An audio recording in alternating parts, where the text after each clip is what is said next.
transcended physical sensation and became pure experience. He was everyone who had ever died violently, everyone who had ever been betrayed by someone they loved, everyone who had ever drawn their last breath in fear and confusion. And then gradually he began to feel something else, peace, not his own. He was far beyond peace, but theirs. One by one, as he accepted their trauma completely, the voices began to quiet. The farmer's spirit finally acknowledged and mourned, drifted away like smoke.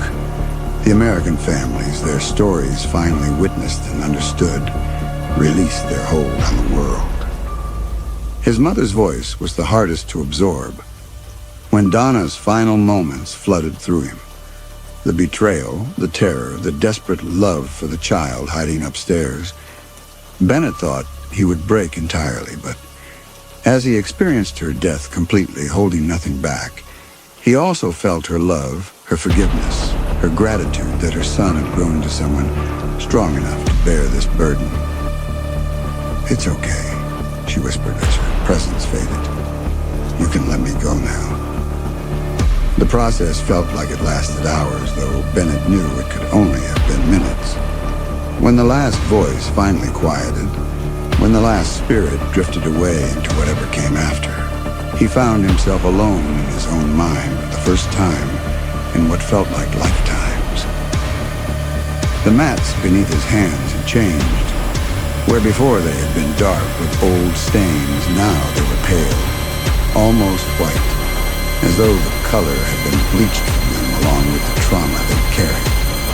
The fibers felt different too, softer, more natural, like ordinary grass rather than the repositories of pain they'd become.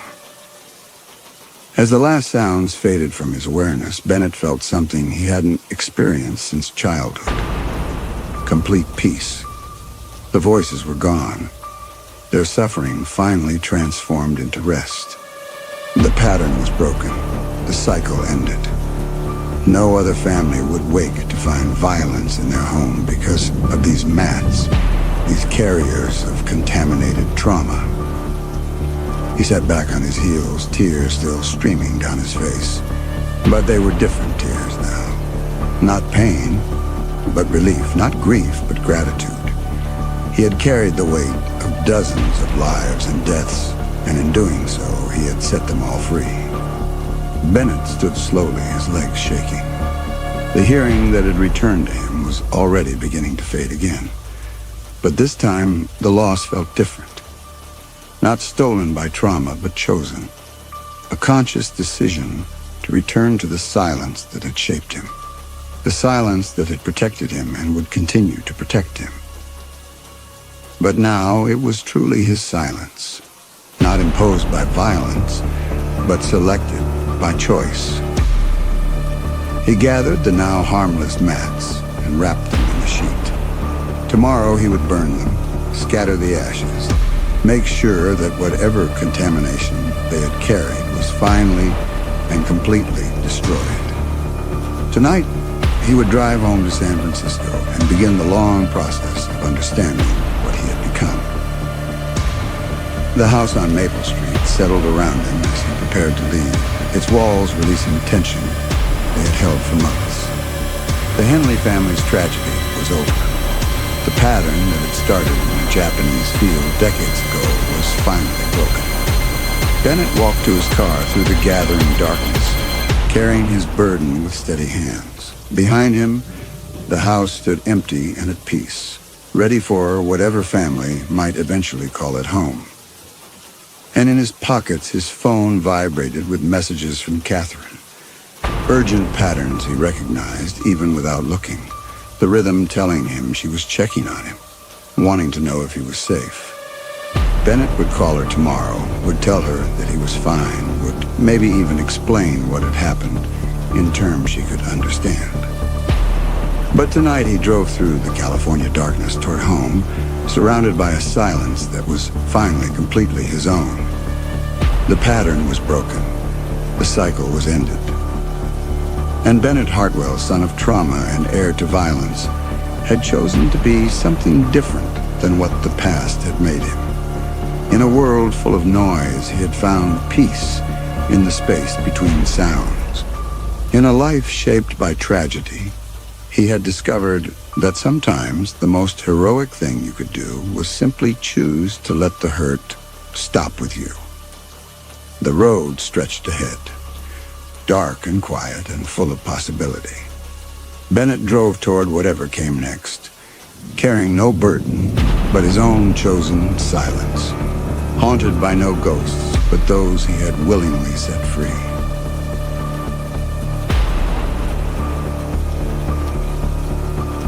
Story 3. The house on Elm Ridge Drive came with secrets, though none of them appeared on the realtor's disclosure forms.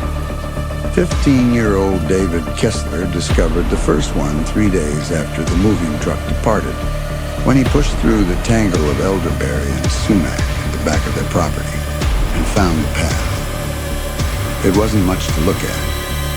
A narrow dirt track, maybe 18 inches wide, worn smooth by decades of footsteps. Fallen leaves had gathered in its hollows, and morning frost still clung to the weeds along its borders. But it ran straight as a surveyor's line through the timber toward what David's internal compass told him was east, toward Millfield High School.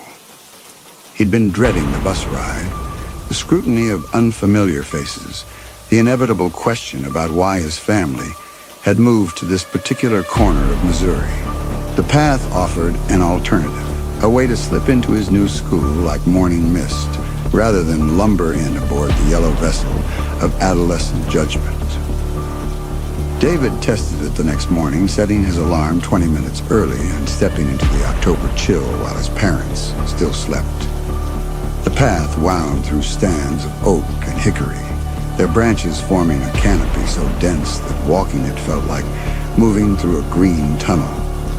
Squirrels chittered overhead, and somewhere deeper in the woods, a woodpecker hammered its territorial message against dead wood. The walk took exactly 12 minutes, delivering him to a gap in the chain-link fence that bordered the school's athletic fields. No one seemed to notice as he squeezed through and made his way to the main building. Perfect. He used the path for a week before he encountered another soul on it. The girl appeared ahead of him on a Wednesday morning, walking at the same steady pace, her backpack bouncing gently against her spine. She was small-boned and pale, with dark hair that hung to her shoulders like a curtain. When David caught up to her, she turned and offered a smile that didn't quite reach her eyes. "You must be the new kid," she said.